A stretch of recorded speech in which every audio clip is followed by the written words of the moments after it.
Geoffrey Chaucer's The Legend of Goodwomen is a collection of stories drawn from classical mythology about women who were faithful in love. The poem was written in the 1380s. The poem was written in iambic pentameter. It has a prologue and 9 stories, of which the last story remains unfinished. The prologue is a dream vision, a traditional form of medieval English poetry. The poet goes out walking in springtime, admiring the flowers. He falls asleep and has a dream about Cupid, the love god, and his queen Alceste. Cupid rebukes Chaucer for presenting the stories of unfaithful women in his poems Troilus and Chryseid, and the Roman de la Rose. Alceste defends Chaucer, who is dedicated to the nobility of love. He wakes up and begins the poem. The poem argues that women are faithful until the point of death,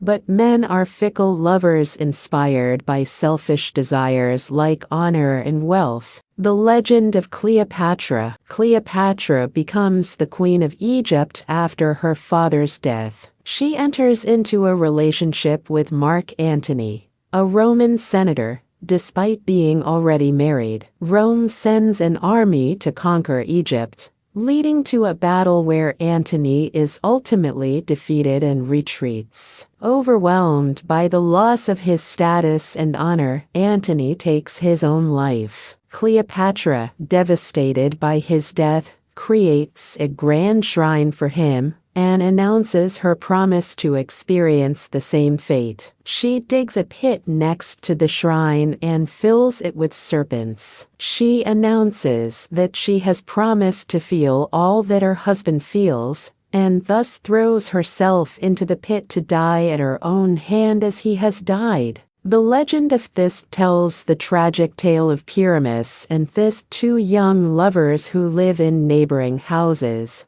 but are forbidden to marry due to their family's feud. They communicate secretly through a small hole in the wall between their homes. Desperate to be together, they plan to elope under the cover of night. However, Thisbe arrives first and encounters a lioness, fleeing in fear and dropping her wimple. The lioness tears the wimple apart, leaving it bloodied. When Pyramus arrives and sees the bloody wimple, he believes Thisbe has been killed. Overwhelmed by grief, he takes his own life. Shortly after, Thisbe emerges from hiding, devastated to find Pyramus dead. Consumed by sorrow, she decides to join him in death and takes her own life. The legend of Dido tells the story of Dido, the queen of a land where Aeneas, a survivor of the Trojan War,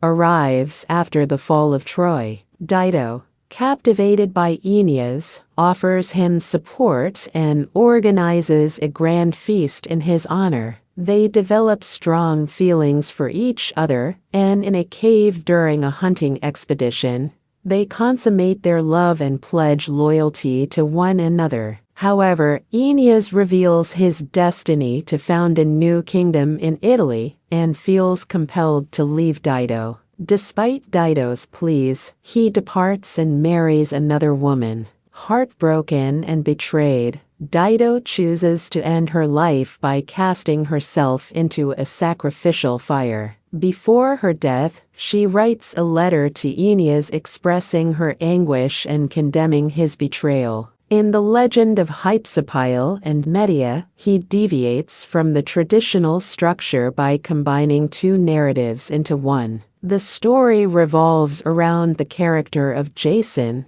who is portrayed as a deceitful lover, betraying both Hypsipyle and the queen, Medea. The tale begins in the Greek city of Thessaly, where Jason, known for his strength and passionate nature, is the nephew of the king. Fearing Jason's potential claim to the throne, the king sends him on a seemingly impossible quest to retrieve the golden fleece.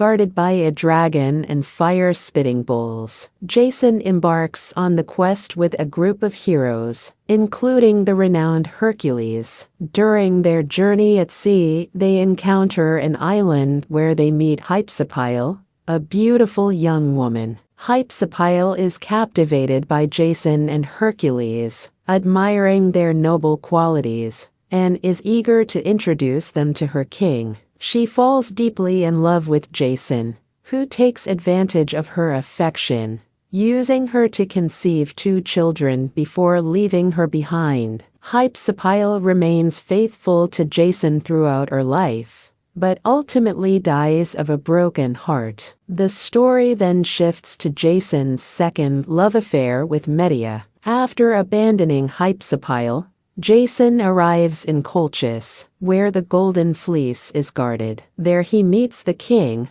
who is impressed by his bravery, and introduces him to his daughter, Medea. Medea pledges her assistance to Jason and guides him on how to obtain the Golden Fleece. In return, Jason swears to be Medea's true husband, and they share a night together. The following day, Jason successfully obtains the fleece and returns to Thessaly with Medea, without her father's knowledge. However, Jason proves to be unfaithful again, leaving Medea with their 2 young children, as he enters into a third marriage with the daughter of King Creon. The narrative then transitions to the legend of Lucretia's rape. Tarquin, the last legendary king of Rome, boasts about his wife's faithfulness while laying siege to a city. In response, Colleton challenges Tarquin to witness the faith of his own wife, Lucretia. They secretly observe Lucretia, who is longing for her husband's return until she discovers their presence, bringing her joy. However, Tarquin becomes infatuated with Lucretia's beauty and faithfulness. He returns to her house, threatening her with death if she utters a sound, and proceeds to rape her. After the assault, Lucretia confides in her attendants, blaming herself for the incident despite their reassurances. Consumed by guilt, Lucretia tragically takes her own life. In the aftermath, the Romans exile Tarquin as a tyrant and establish a republic, while Lucretia is remembered as a saint.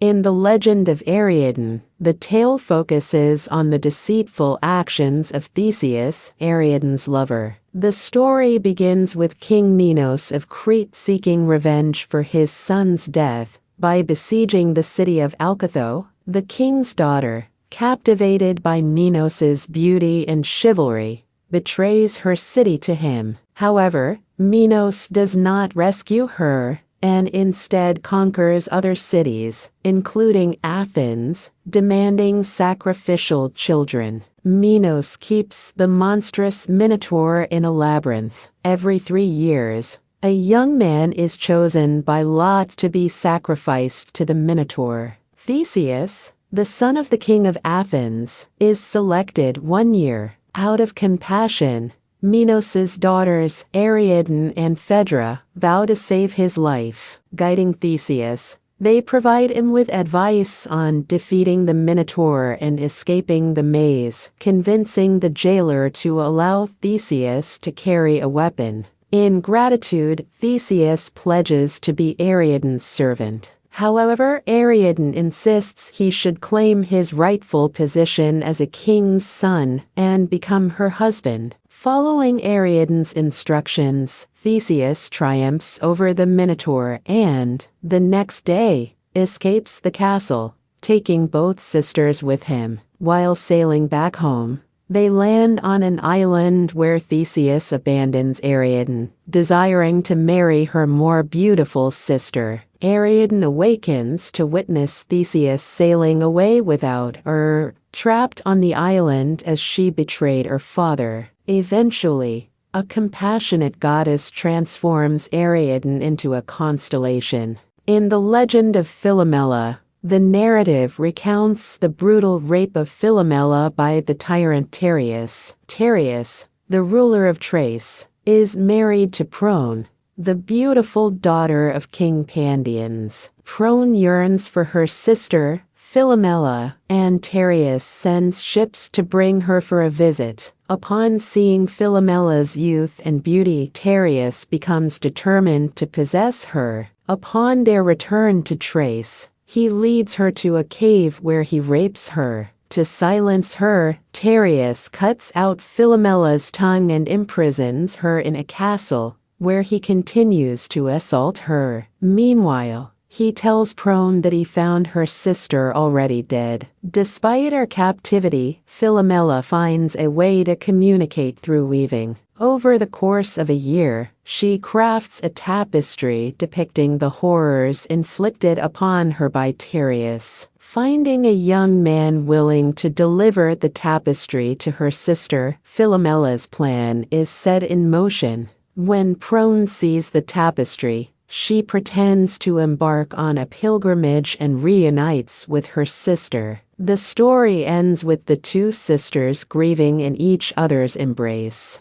The legend of Phyllis. After the destruction of Troy, Demophan, son of Theseus, sails back to his palace in Athens. Caught in a tempest, he happens upon an island ruled by Queen Phyllis. Demophan and his men are sick and weak, and he asks her for assistance. She agrees, and Demophan ends up following in his father's footsteps and promising to marry her. However, he tells her he must go home to prepare for the wedding, and that he will return in 1 month. Yet he never returns, and Phyllis kills herself. Before she dies, she writes a letter condemning his dishonesty. The legend of Hypermestra was to be the final story in the legend of Goodwomen, but oddly Chaucer never completed it. The story begins by describing two brothers, Lino and Aegist. Aegist was a serial womanizer who had many children. However, Hypermestra, his youngest daughter, was born of Aegist's lawful wife. Aegist decides to marry her to Lino, her own uncle.